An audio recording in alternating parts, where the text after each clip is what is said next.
Okay, the last step in the examination, as I said, for the precordium is the auscultation. We have to know that the components of any stethoscope consist of the bell, the small distal part, this is the bell, and this is the diaphragm, the larger part, and this is the ear pieces.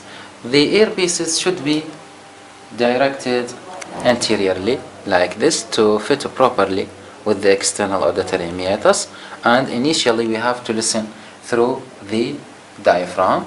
Both tubes or this single tube should not have any tearing or any cracking. In such a manner, I'll put the stethoscope here and I'll check it whether the diaphragm or the bell.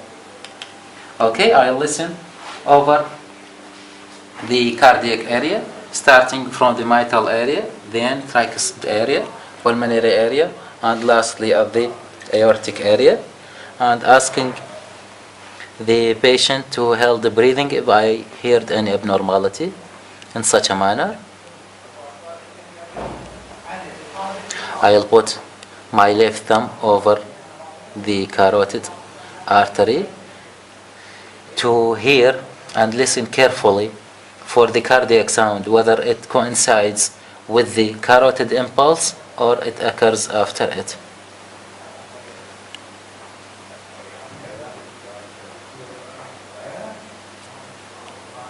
Over the herbs area, and here over the pulmonary area, and here over the aortic area. Then I'll return back again, but using the bell, and listening again over the mitral area for third and fourth heart sound, left ventricular, and over the tricuspid area, left sided, for right ventricular S3 and S4, and at the right side also for right ventricular S3 and S4. This is for right ventricular, this is for right ventricular, while here for left ventricular. Then I'll ask the patient to turn himself to the left side to check for the presence of mitral stenosis. تقدر تنتهي الحماضة على اليسرى. Okay, in such a manner. يلا عشت ايدك هسه تقدر تقعد لي. Then I'll turn my stethoscope into the diaphragm and I'll check for the presence of diastolic murmur of aortic regurgitation at left parasternal or right parasternal.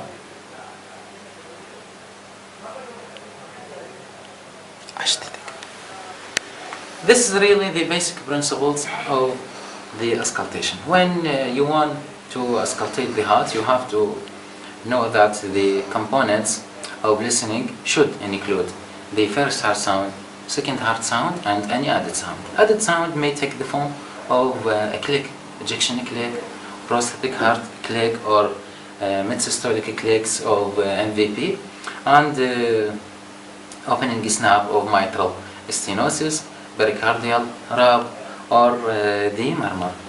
Really, we will talk briefly about the murmur. Murmur, when you listen for a murmur, you have to also to perform timing for the murmur to know whether it is systolic or diastolic or continuous. This is one. Second, you have to know the grade of the murmur.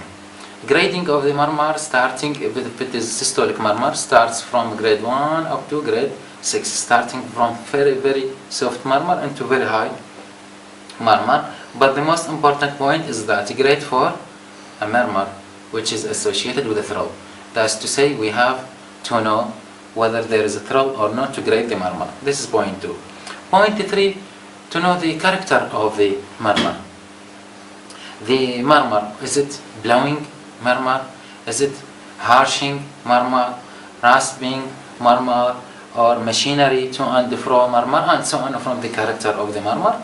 And then you have to comment on the radiation of the murmur. Radiation is usually toward the blood flow, most commonly radiation to the axil of mitral regurgitation, radiation to the carotid of aortic stenosis, and so on. This is about the radiation. So we comment on the murmur.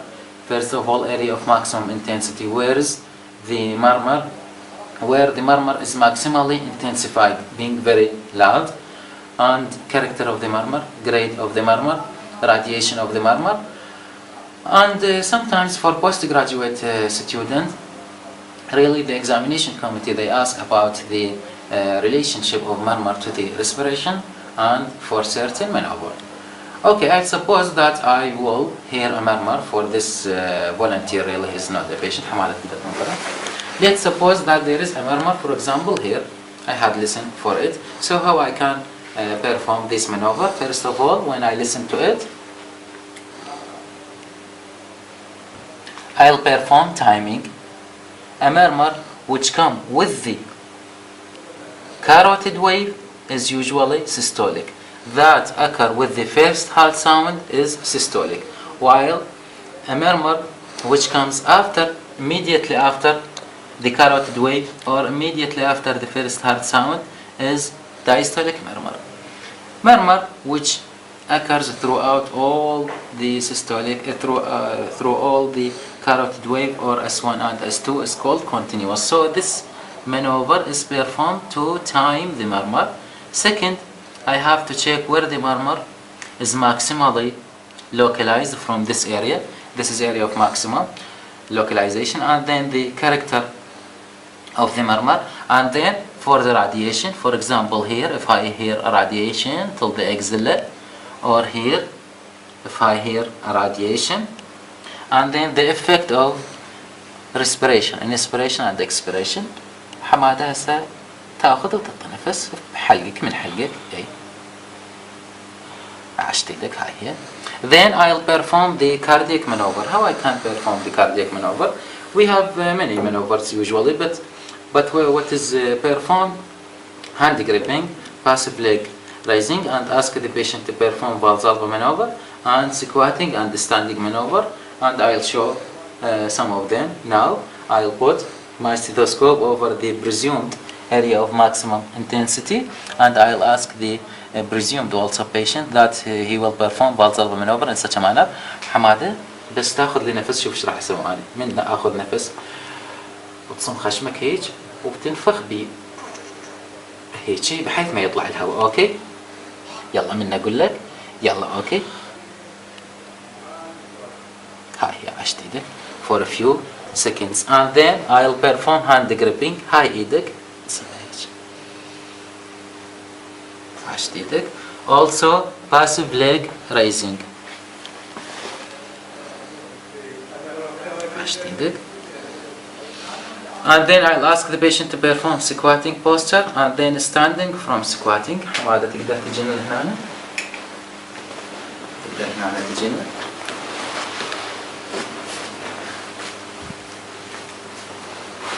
اوكي هسه اريدك تقعد على دماميزك. ايه اوكي هسه تقوم. عشت ايدك. اوكي على راحتك استمر.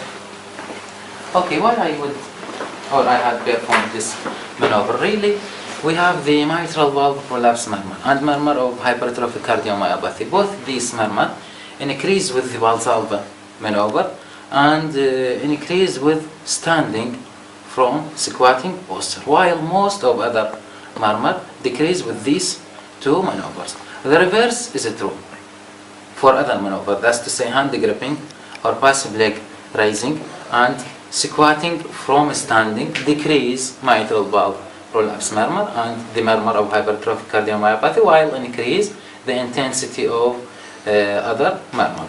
Why I had performed, or I had to check the effect with the respiration, really, or right-sided cardiac sound, whether it is a murmur or click, increase with inspiration, except the systolic click of pulmonary valve stenosis. Just this sound is the reverse of all the other right-sided cardiac sounds, while the left heart sounds, including murmurs and the click, all of them are increased with the expiration and decrease with the inspiration. This is about the maneuver of the murmur. Really, these two maneuvers, as I said, the relationship with the respiration and relationship with the certain maneuver, really especially are required from postgraduate candidate. This is about the examination of the precordium. What is last to us is to perform or to show you how to draw a cardiac murmur. Yes, if I have a focusing here, really this is one of the questions of the examination, is to draw a murmur. We have to draw the first heart sound. This is S1 and this is S2. Also we can write another S1, and to decide where it is the murmur. Any murmur here is systolic. Any murmur here is diastolic. Any murmur over all these cycles are continuous murmur. This is as simple as that. So we can know that the systolic murmur is divided into ejection systolic or pan-systolic murmur or late systolic murmur. For example, ejection systolic murmur, that of pulmonary stenosis and aortic stenosis; pan-systolic murmur, that of mitral regurgitation, VSD, tricuspid regurgitation; and that of late systolic murmur, for example, for HOCM and mitral valve prolapse; while diastole can be classified into those which occur early, like that of aortic regurgitation, and that in the mid, for example, in the mitral stenosis; continuous murmur like that of PDA. Really, lastly, I'll just show you the area of maximum intensity for the murmur. Here at the mitral area, one should expect to maximally hear the murmur of mitral stenosis, mitral regurgitation, mitral valve prolapse, and here to listen for the murmur of aortic regurgitation, tricuspid regurgitation, tricuspid stenosis, and pulmonary regurgitation. Here is to hear pulmonary stenosis, ASD, and PDA. Here listen for the aortic stenosis and maximally hear for the VSD murmur. And from these points, really you can decide what is the type of murmur. This is in general the examination of the precordium, and I am greatly thankful for you for your listening.